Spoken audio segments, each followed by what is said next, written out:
Hi, welcome to the Build and Exit podcast. I'm Judy Wilkinson, and I really hope that you're enjoying the episodes. Thanks for joining us today if you're listening. I'm really excited to launch our guest, Adam Lawrence, today. So just a bit of background about the podcast first. So I'm Judy Wilkinson, and I own Wilkinson Accounting Solutions. I decided to set up the podcast because I work in acquisitions and exit strategy planning with my business, Wilkinson Accounting Solutions. And I'm on a mission to save the wealth from failed acquisitions because I've seen historically there's been quite a lot of poor information in businesses in general. So we've launched this podcast to give lots of exciting tips and guidance to our listeners. And Adam has a lot of experience. So he started the entrepreneurial journey in 2011. He's worked with over 550 UK properties in his property portfolio. He's had bought dozens of acquisitions, asset-backed and trading businesses, and has actually built a JV business that's probably worth close to 50 million assets and seven-figure EBITDA. So I'm sure he's going to be able to give us lots of interesting stories about his journey. So thanks for coming on, Adam. Thanks for having me, Julie. And first of all, maybe we could hand over to you to give a bit of background about you. Sure thing, yeah. So I've had a few years in corporate, which was mostly focused in financial services, so wealth management. I worked for a couple of years abroad in Geneva in Switzerland in a couple of boutique firms, which was good fun. I knew nothing at all about money when I went out there and learned an awful lot while I was, and I learned a lot about people as well, and it was absolutely fascinating. And I also worked inside one of the UK's top 10 lenders as a cross-business consultant, so that was good for understanding how something that's become very important to me, borrowing money from the bank, would work. Decided to get into property and throw a lot of my energy into that after the great old crash of 2008 because it made sense. Property stacked up, interest rates had gone down, we weren't building enough houses. You know the story in the UK. We haven't made any decent inroads into that in the 12 years since then. And then got into, as the property portfolio grew, the management became quite a drain on time. And I thought it would be a good idea to investigate how the professionals do it, so letting agents. And I went on some training to become a better letting agent, but also to discover really for myself whether I should try and start a letting agency or whether I should try and buy one. And that was the sort of that point in about 2015, 2016, that was really the moment when I thought, right, okay, I'll have to start expanding sort of horizontally via filling in a few gaps in the business and having a proper official management structure and stuff like that. So it was really clear to me from doing that buying one was a much better idea than starting one from scratch. And I put some feelers out, and I actually ended up buying two and then starting one anyway, because I realised there was a gap between what letting agents do day to day and what I needed from an internal letting agency asset management arm to the group, I suppose, if you like. Oh, that's interesting then. So you've obviously got a lot of experience in the property and business world. So I think it'd be really great to share some experiences of sort of, you've touched on sort of why you maybe did your first acquisition, but it'd be really great to hear some success stories of some of these acquisitions, but also maybe one where it didn't go so well. So in terms of the acquisitions that you've done, are some of these still in the group today? Oh, yeah, the vast majority are. There's a few disposals, but the vast majority are. So they either are operating in one particular individual area in the UK, so they're kind of a little bit geographically constrained because letting agents do tend to be like that. But the ones, but as you say, I have divested from a couple as well. So I've done everything from sort of buying businesses for £1 up to buying half of a business, up to all sorts of things that a lot of people would consider to be a bit nuts, to be honest, Julie. And if I start, I'll start with a good one, and then we can go on to a more difficult one, if you like. Yeah. So I bought into one of the first ones I bought into. So I think we completed this in 2016. Was half of an agency with a property professional that I had already known for some time. We passed the whole sort of sniff test. We knew, liked, and trusted each other. Our values were similar. All the things that are key. But also, he understood the strategic importance of the letting agency to his portfolio. And he'd done, like a lot of people in property who've been around for quite a long time, he'd bought a lot of units before 2008 when the funding side of things was very different. And then he ultimately stopped growing his portfolio at that point, restructured because there'd been so much, easy money in inverted commas thrown at people in sort of 2004, 5, 6, 7, and hadn't really kicked the investment business on since then. Whereas I'd cut my teeth after the crash, so I'd had to use different and more creative tactics in order to grow my portfolio that still work in today's environment, although COVID has obviously changed quite a lot. So I knew he was the right sort of person to work with. His business partner wanted to sell out and he didn't really, so that made it quite a difficult sell for anybody. But he did agree to try and sell the whole thing on the open market, but he didn't get any biters. They didn't get any biters, so half the shares were available, which I was able to buy at a really good discount to value on that basis. So it wasn't a big investment on the way in. Business was round about breaking even, and it still doesn't, it's not exciting necessarily on its own, although it does make a bit of profit these days. But what it is able to do is provide a big source of leads for property acquisitions and developments we might be looking at in the area. And it's also able to manage everything and has good financial reporting structures in place. So it sits in the group really nicely as a necessary evil, I suppose, if you like. But in terms of the equity it's been able to inject on the property side of the business, it's been fantastic. They're great people, good to work with. I do get a kick out of providing employment, although I'd never want to oversee 500 people or something. People who run these very big organisations, I marvel at them because I just would find it, as soon as I've lost track of, a few details about people, and if I didn't know everyone who worked for me, I wouldn't feel quite so good as I do about it, I'm sure. Yeah, it's interesting, isn't it? So because when we work with people on the acquisitions, people are doing it for different reasons. So they're either trying to grow in the same industry, so take away competitors, or maybe diversify, or like it sounds like what you've done is, if this letting agency is giving you this sort of source of funding, I suppose an option to that would be, if you didn't have it, you might be using brokers or something, which then as the leads came in, it'd be a lot more expensive. So if you've kind of launched into an acquisition that maybe is giving a cost-effective route to get, a different strategy up and running, but even though that might not be making as much money as others in the group, it might be, in a way, like reducing costs somewhere else in the group, because you'd be having extended costs somewhere else if it wasn't within within your structure. Would you agree with that? I think that's spot on, Julie. I think it's definitely that. It's also peace of mind for an industry that is now, as heavily tilted towards compliance, that also the boxes are being ticked on the compliance side of things, which is absolutely key. So there's an element of the control piece, and there's very much an element of it slots in on the cost cutting side of things as well, and on the opportunities that it can throw up. Absolutely. Yeah, brilliant. Yeah, because I think, with all these, we know we talk about it, all these no money down deals, everyone's going to live this entrepreneurial journey. I think a lot of people always think the acquisition has to be, oh my God, it has to make X amount of money and it has to make X amount of profit. I don't always think people are thinking longer term strategies. Like, actually, although it might not make me X amount of profit, as long as it's, it can break even, it can generate its cash flow that it needs. Actually, what does it bring you value wise in other areas that, from looking at it from a group perspective, which is why we always talk about the group forecasting and the group reporting, because costs must be coming down somewhere if you've acquired something that's doing something that, you'd be using a third party to do.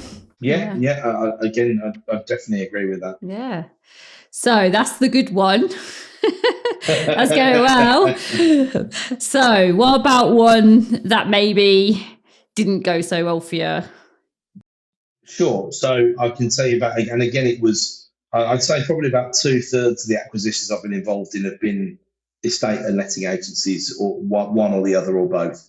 Um, so this was at the time just an estate agency, it didn't have a lettings arm. It had a good thrusting person at the front of it who was a good ambassador, but someone who didn't really turn out to be a good or fair business partner ultimately. So the cautionary tale here really is you really need to consider these things like you would consider getting married, not like you would consider going out on a date, you know, because you're going to be so close to that person potentially for quite a long time when you're looking at going into a joint venture. You know, you really need to make sure that your values are the same and that your time and effort is going to be fairly considered and rewarded. And from my perspective, I guess there was a lot of financial support that went in, more than was agreed in the first place. It was a very cheap buy-in price for what it was, but that's because it needed funds injecting into it ultimately, Julie. And where we ended up, well, actually, COVID brought things to a bit of a natural end because at the very beginning of COVID, everyone was very bearish on property. And because this was still primarily a, a sales-driven estate agency, obviously the market was closed. And before all the government stimulus was announced, we were simply looking down the barrel of a big black hole over the next, and of course, we didn't know for how long. Now, my personal thought, I try not to panic in any situation because if you do, you just can't survive in business, can you, ultimately?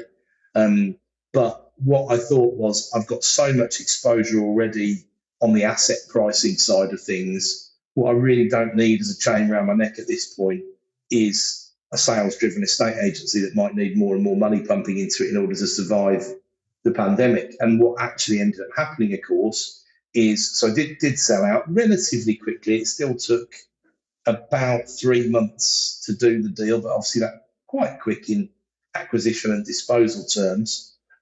What we knew was a favourable price, but with a runoff, so there wasn't too much money up front involved.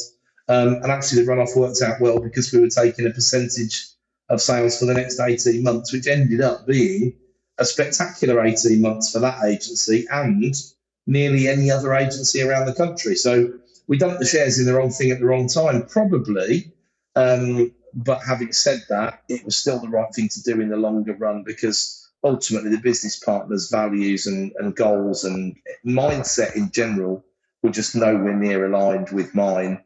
And it was an amicable enough divorce, if you like, without too many negative consequences. And I hold no ill feeling against that person to this day. They're just not the same as me. And you know, we're in a partnership. I think you always want to be better off together, right? And in this partnership, we were better off apart. So nothing wrong with that. You can't work with everybody, and no one can. And by no means do I absolve myself of any blame and responsibility. And I'm not saying I'm the easiest person in the world to work with either, Julie. So just one of those things that didn't get picked up on the way in by anybody involved. And we got out with a bloody nose and a lot of time. It wasn't money-wise, we lost a bit of money, nothing really material, to be honest with you. But if you costed the time and effort that went in, it'd be really, really significant. And that's what hurts. Because obviously time is the one thing you can't get back. And we could have been working on much better or lower risk or longer term or whatever. Could have put the focus somewhere else. And that's the thing. If I had a regret, that would be it, realistically. And when you sold it to like these other agencies then, you know, that had a good 18 months afterwards, I mean, what do you think made your sort of infrastructure successful in their business that maybe you didn't? Do you think they had a bit bigger infrastructure in general that they could do to piggyback off the back of what you'd already done, or?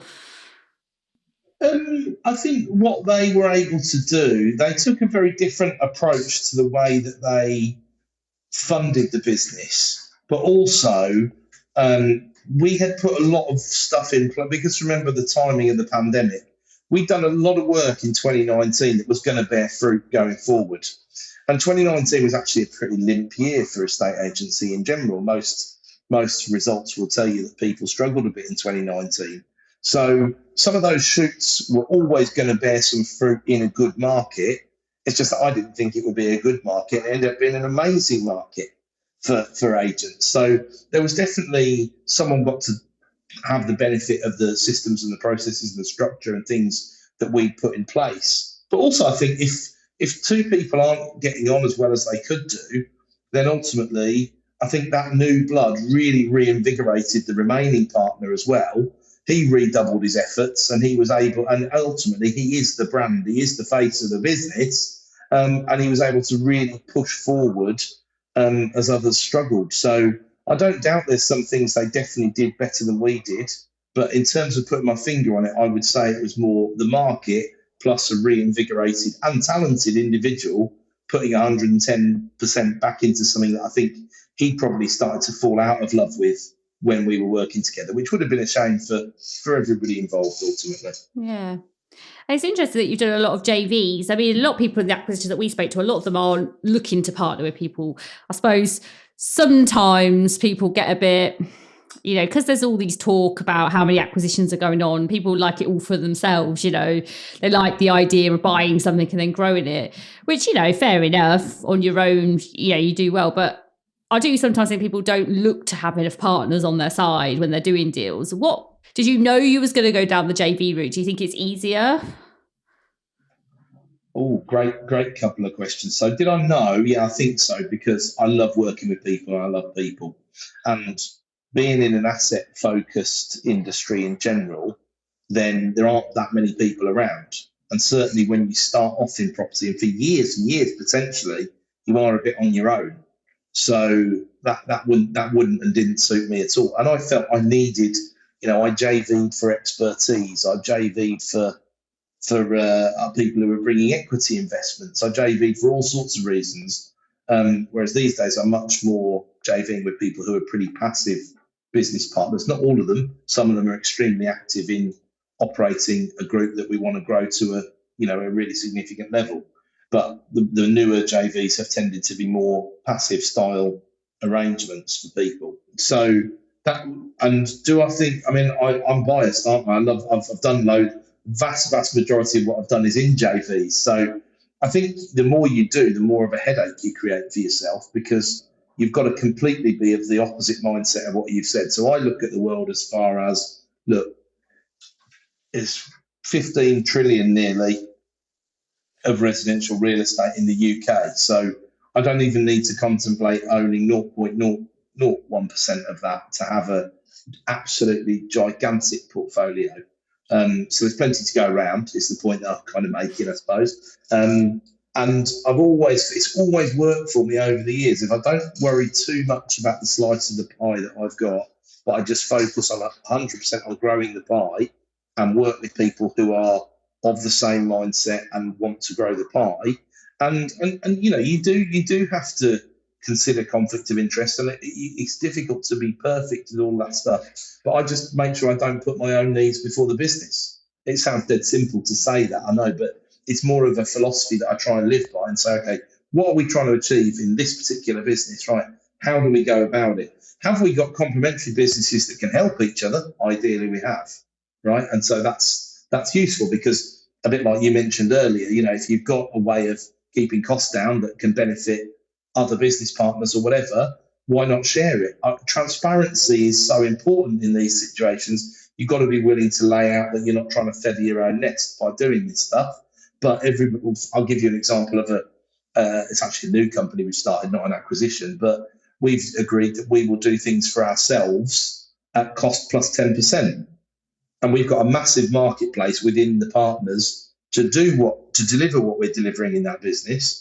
And everybody knows what the costs are, and everyone knows what 10% margin is. And you look at it as a venture has got to be commercially viable on its own. It can't just be a drain on the resources or whatever.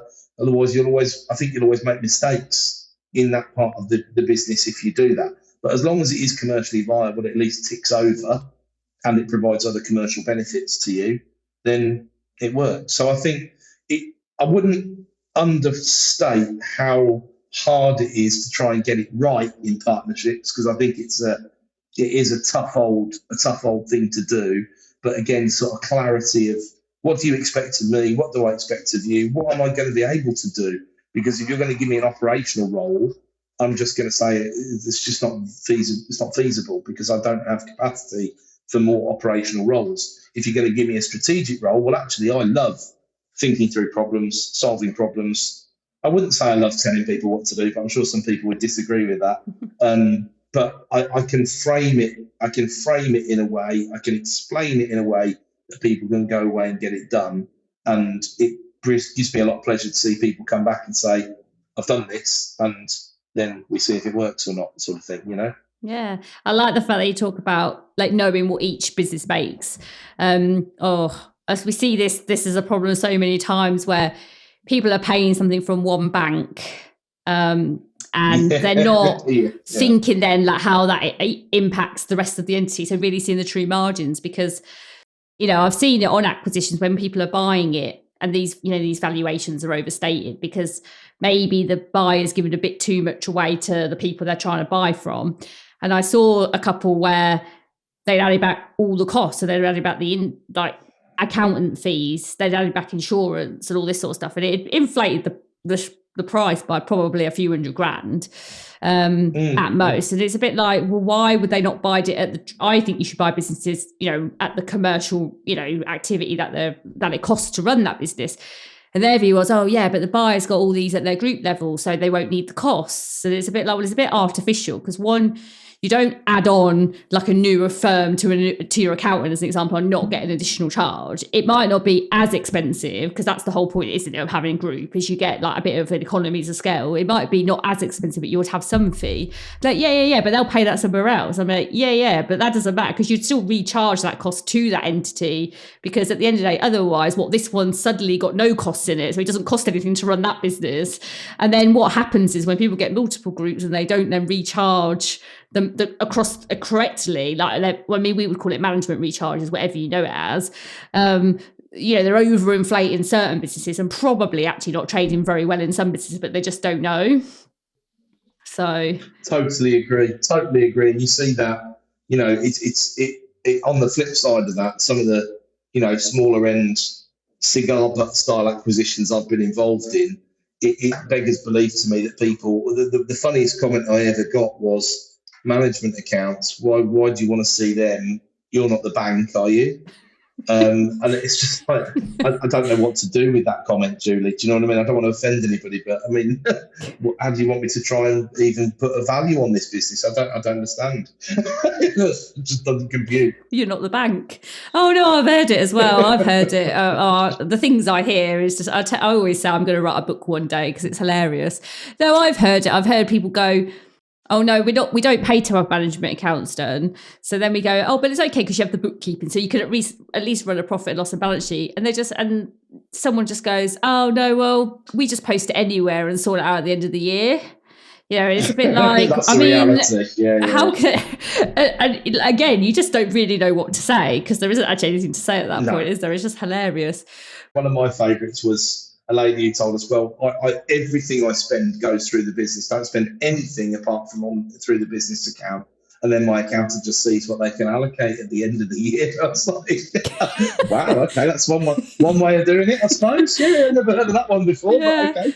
Oh, it is funny. But even in big businesses, though, I mean, I've worked in big corporates where, we've done some deep dive analysis of management accounts, and, they'll have a small area of trade in one business that, they might be 20, 30, or 50 mil, but they've 1 mil's one trade and everything's consolidated into like a sales number. So there's only one cost center of sales, but actually within that sales number, there's maybe 4 or 5 different routes to market.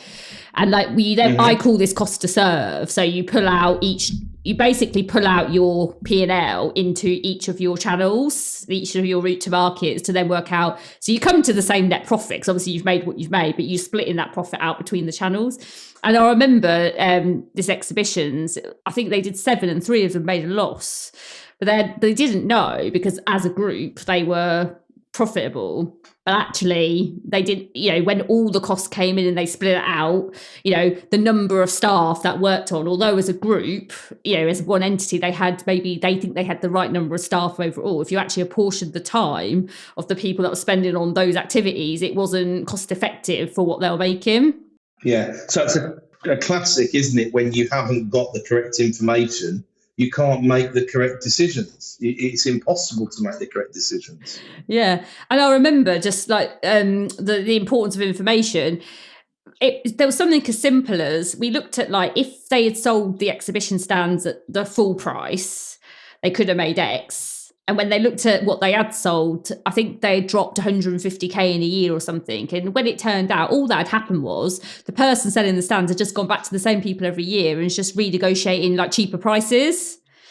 It was nothing like, it wasn't because they wasn't selling out. It was literally just that. And that person didn't even actually know they were doing that, you know, and no one had ever picked up on it. So then instantly, you know, that probably a 15-minute conversation meant they could add 150 to 200. That's full margin then, because that's what they could have been making, you know. And then you put in like your processes and controls to say, well, it's not like they can never give a discount, but, you know, maybe someone senior has to sign it off. So I've seen businesses where they've targeted their sales teams on turnover, you know, and they haven't even given them sort of margin, you know, guidelines or anything to work within. And of course, what happens is the salesperson drops the price as much as to whatever they need to get the bit of business, whether it's profitable or not, is another kettle of fish. And that's even in some really quite big businesses that I've seen that happening in, which is obviously just crazy. Yeah. I've seen 20 mil businesses write the market in on the whiteboard. And they go, well, we think we should be making more money than we are, but they've got like this whiteboard and that's where they write the market on. And it's just like unbelievable. But I mean, these businesses do well, you know, there was something obviously making them do well, but it's just what can actually happen is, you know, I've seen people put 200% on the bottom line when they implement the right infrastructure of reporting. So anyway, I could go on all day about you see people sell a business for £1 million and then in 3 years' time it's worth 5 million or 10 million, you know, if someone takes it on and does the right things to it. And I know that happens at the 100 million level and beyond, you know, that's just the way. But sometimes it is that group infrastructure you were talking about. Sometimes it really is as simple as someone, what's the marketing plan? Nothing. I think that's what I hear more than anything, to be honest with you. So I totally get it. I agree. So then obviously, you know, you've obviously done a lot in business and property. So, you know, just I suppose a bit personally, have you got an end game to what you're doing? Yeah, I get asked that a bit, really, and I really don't, apart from making sure that it is organised and tidy enough to pass on. You know, I've still got relatively young children at the moment, so I've got lots of focus on them and their schooling and all the rest of it. And that's what sort of keeps me busy outside of work. Apart from anything else, that's absolutely my why. So for the moment, I think while I still get out of bed and enjoy it in the morning, I've considered that that's good enough for me. Really, I'm not really driven by the numbers. I have a handle on the numbers, obviously, but I'm not really driven by a number or a number of properties or anything like that, really. I just sort of know those figures because I know that's what people want to know. But it's not really about not enough being enough, because I've got a fair few people who I partner with, as you said, and I like to try and put as much in as possible to grow the pie. And I'm enjoying the ride, really, Julie, at the moment. So as long as that goes on, I'm gonna let that go on. I do think in the future, at some point, I'd like to spend some months a year outside of the UK, primarily the winter months, just because I get dead miserable. You know, as soon as the clocks go back, I'm a right misery gut still about March time. So probably need to address that at some point with 4 months abroad a year when the kids are grown up, maybe. But we have to see what happens and what life throws at you, don't you, realistically? So I'm trying to surround myself now with people who are better than me, faster than me, younger than me, and all the rest of it, just so that everything can continue even without me really driving it forward. And I suppose, what would you say? I mean, if you didn't do any new acquisitions, so you just had the companies that you had now, you know, do you think if you stepped away, it would run without you at the minute? Today, no, it wouldn't, no. But I haven't really set it up to be like that. It wouldn't take too much effort to do that. And that's probably, you know, one of the major projects we've got on this year is so that anybody can understand all of the financial reporting that we're doing. So we're working towards that. But we should soon be at a stage where driving forward would be what we would lose out on the most, rather than the whole thing. I mean, it wouldn't fall apart, don't get me wrong, and I'm sure the people that I would leave behind would be able to step up to the plate, but it's not ready for me to go on a 3-month round the world cruise yet, because it's not really the beast that I've created yet, but I do need to, and that is certainly the next couple of years worth of time and effort and thought going into that side of things. Yeah. Well, sounds great. Well, we're coming towards the end of the show. So, I mean, what's next on your agenda? Are you looking for anything in particular? Yeah, so I mean, I like asset-backed businesses. I like buildings that can benefit from. I mean, now energy efficiency is such a big thing, and sustainable improvements, things like solar power and things like that. So, not just looking in the property sector, looking for anything that's got I would say, a business with either a manager in place or a business that a manager could be slotted in relatively easily. I've seen a couple of things recently where similar sort of thing that you were talking about with big turnover, where there isn't any sort of board structure or even people are selling a business, but they're the MD or they're the co-MD, and there's probably a year's worth of work to do if you wanted to get into that. And they scare me off a bit, to be honest, because I know the level of effort I would need. They're not big enough to just force an army of consultants in to do it for you. You'd have to get involved and get 2 or 3 of my talented people to get involved in that.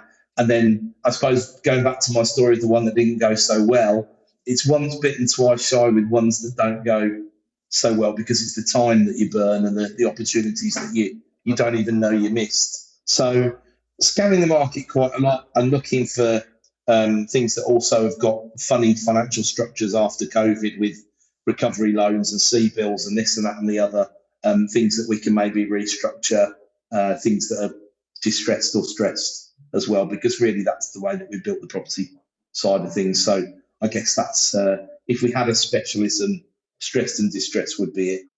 Okay. So if anyone's watching, who watches the podcast and thinks they might have something for you, where's the best place for them to find you? So Adam G. Lawrence on LinkedIn, absolutely the best place to find me. So drop me a message. I write an article about the economy and property every Sunday that I publish on my LinkedIn page.